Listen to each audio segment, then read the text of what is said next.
Right, with all of Super Slim revealed, I thought we'd start off by going through the chase elements, right? What's in the box, what you can actually pull out of Super Slam, because I think from a design perspective, in terms of the principles of, again, what makes up the set in terms of rarity, what you can pull, the different variants of cards, I think Super Slam is pushing a lot of principles we'd like to see going forward, and I think it's a fairly well-rounded set, again, in terms of, playability, collectability, offering us reprints, offering us a whole bunch of stuff that we've wanted for, a reasonable amount of time. So that's where we're going to start. We will end up doing the set review, right? We'll break it up into different sections and, they'll be over the course of the next week. But if you want, sort of a broader perspective on the cards, we did just go over them all in the latest stream. So you can check that out if you want.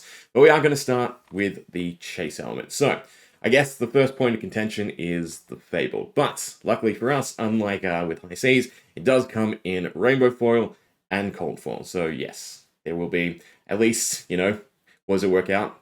2 times, 3 times as many, right? Well, it depends because, for Riches, it was just the rainbow foil, and we hope that the rainbow foil was, a bit more apparent.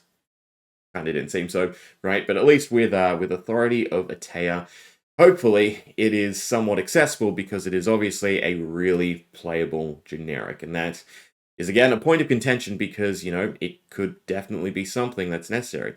The other sort of design that is somewhat apparent in Super Slam is maybe the potential to move away from defense reactions and focus on blocks. And if we get to that point, then obviously this drops down in usability. But as it stands, there are just way too many, good defense reactions. So it as a functional card, just forcing Sink Below, Fate Foreseen, Shelter from the Storm, requiring 1 extra card to play it, is highly significant. So it is a very, very desirable Fable, something that we'll definitely see play. So yeah, a bit unfortunate, but luckily, again, it's not just in one variant, it is Rainbow Foil and Cold Foil. Moving on from that, we have our 14 Marvels. So the 14 Marvels are definitely interesting. Not what I expected. I was thinking Confidence and Toughness is the last 2, but they ended up being the prize wall, right, at events. So that's nice, right?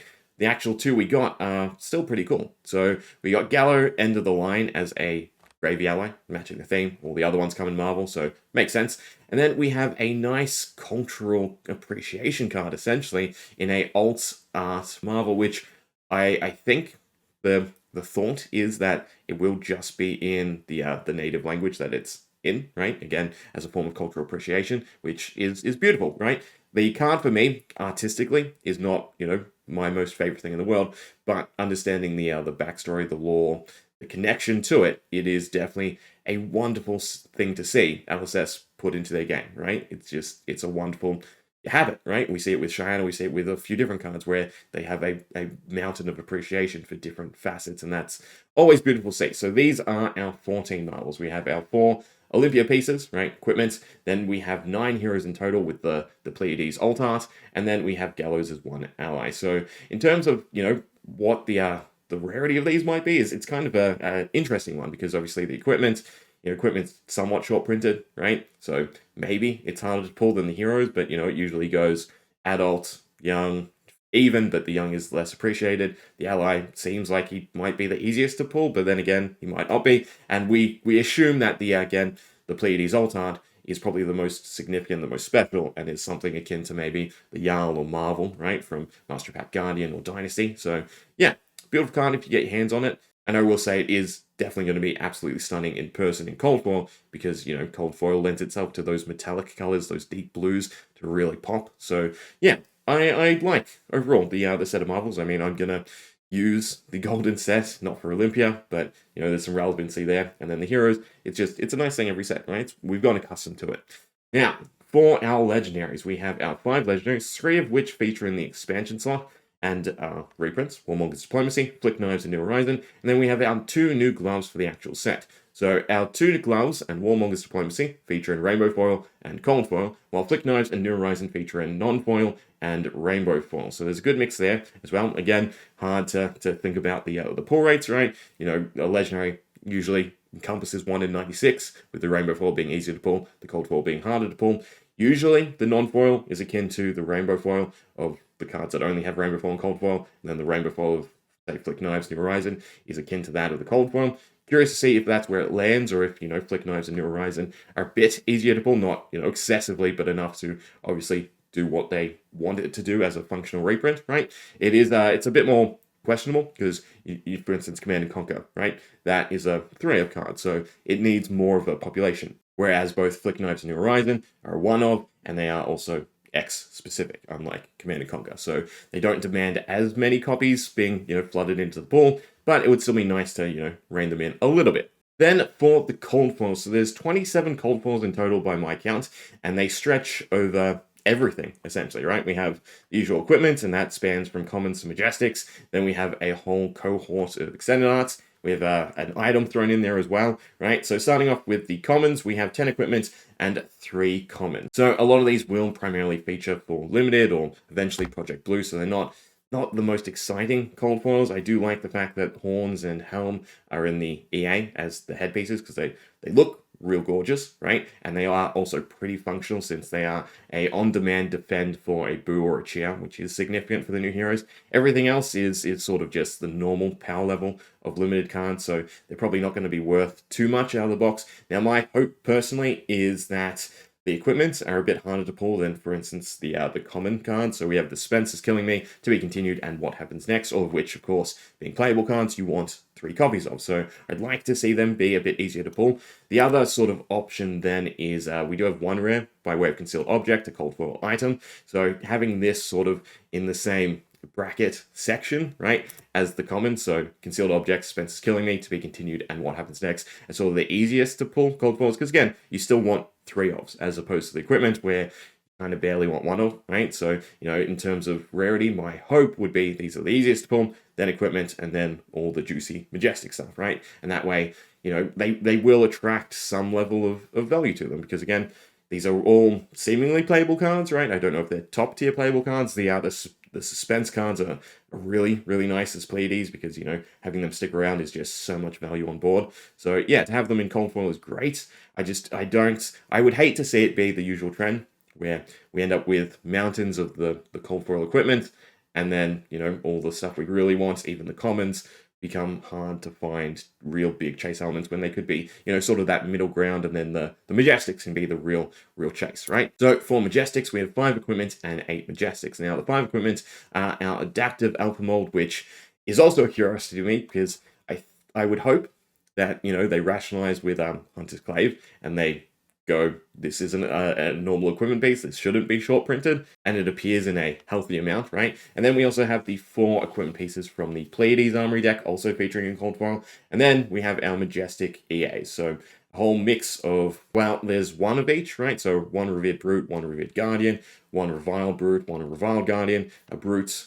We're missing a Guardian one, unless I missed one, and then a couple of the different expansion slots. So yeah, it's still a good mix of Majestics. It's a good mix of cold foils altogether. Again, if there is a nice level of separation, because once again, you want 3 of all these playable cards, so that itself creates their scarcity, right? Unlike equipment where it's one and done, and again, not everyone wants any of the equipment. So it would be nice if these are a little bit easier to pull than what we've seen of previous EAs, but yeah, it is a bit questionable because there's no Rainbow Foil EAs in the set. They are just cold foil. So very, very interested to see where the pull rates land with these cards. But overall, what the set accomplishes is a nice condensement of variation, right? So for instance, a card that appears in non-foil and cold foil doesn't appear in rainbow foil. We don't have those 3 segments even for the common, right? So what happens next is only non-foil and only cold foil. It's not a rainbow foil as well. So again, there is that desirable element for the cold foil. Similarly, a card that doesn't have a cold foil obviously only appears in non-foil and rainbow foil. So we went from, for instance, Outsiders, where the Legendaries were flooded with those different variants. We as a community didn't like that, so LCS responded, they condensed it, and now we're seeing it with these other cards as well, where, again, hopefully, reflective of this, the pull rates are a bit better as well. We have the playable version, and we have the chase variant, right? Which would definitely be really nice to see, but to me, it is handled very, very nicely, right? And then a card like Tiara of Suspense, even though it's an expansion slot card, only comes as a cold form. And there are a few of these cards that only come as X, and that really helps with the overall size of these different card pools. Now, we don't know the pull rates just yet, and overall, I'm very excited to get the collector's page and then do my normal rundown of figuring out the pull rates and everything per population, right? Because I always find that fun. I like statistics, right? So yeah, overall, seeing the way that the cards are handled in this set is really nice, right? Because it's probably, to me, their best attempt at, again, having the chase elements that they want to try and help improve the collectible side of the game, and then hopefully still having all the playable elements be accessible, be attainable, right? And again, make sure nothing skyrockets out of control, which is the other facet of the set, being a healthy amount of reprints and desirable reprints. So that's wonderful to see. Now, lastly, for the expansion slot, in terms of what we're just talking about, right? So there's 31 cards in the expansion slot. The pull rate that we've been told is 1 in 6. Now, I don't want to just take this for face value, because there's a lot of different factors that can go into it, right?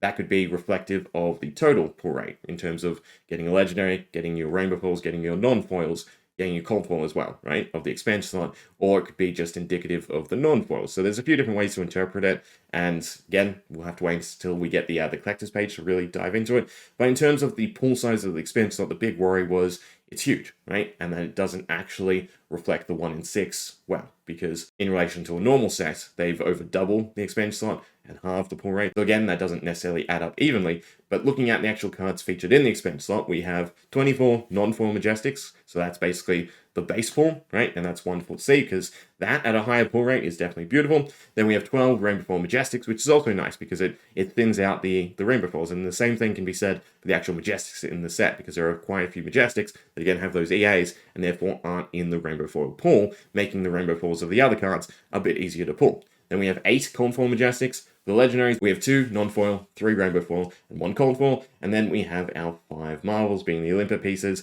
and the other Gallows, the Necromancer ally. So altogether, the way that this large cohort of cards has been segmented in terms of, the pull rates that we should see, definitely seems really healthy to me, and again, makes me essentially continue to be okay with, buying a decent chunk of boxes, not an excessive amount, but enough to, pull cards, instead of just doing, say, the correct thing, which, again, if there are certain cards you want, buy the cards, don't gamble it, right? Buy the cards you want. But yeah, I think overall, in terms of, when we actually get the pull rates and I can sit down and look at all the different, sections of cards, it should probably be a very well-rounded set that LSS have handled beautifully. So, it makes me really optimistic for the next set, right? Where hopefully this trend continues, we get a healthy amount of reprints, we get a nice chunk of desirable cold foil cards rather than, the usual cohort of equipment. Because for the longest time, right, we were getting 3 sets of bad equipment.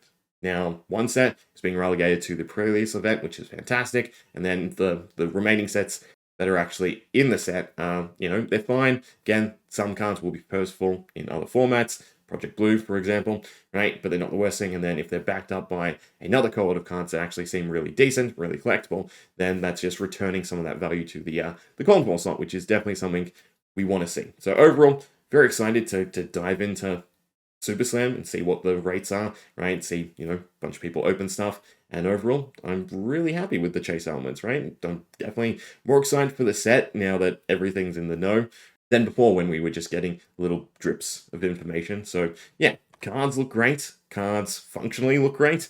And the pull rates and the chase definitely look great. This actually seems like a great set to end off the year. And I know High Seas was super high, but I think this set is also pretty nice, right? Because, it gets a lot of those other checks right that maybe didn't go over too well with High Seas and the treasure packs. So yeah, definitely looking forward to diving into the set. So how about you, right? Thoughts, feelings? Let me know. Hope you enjoyed. See ya.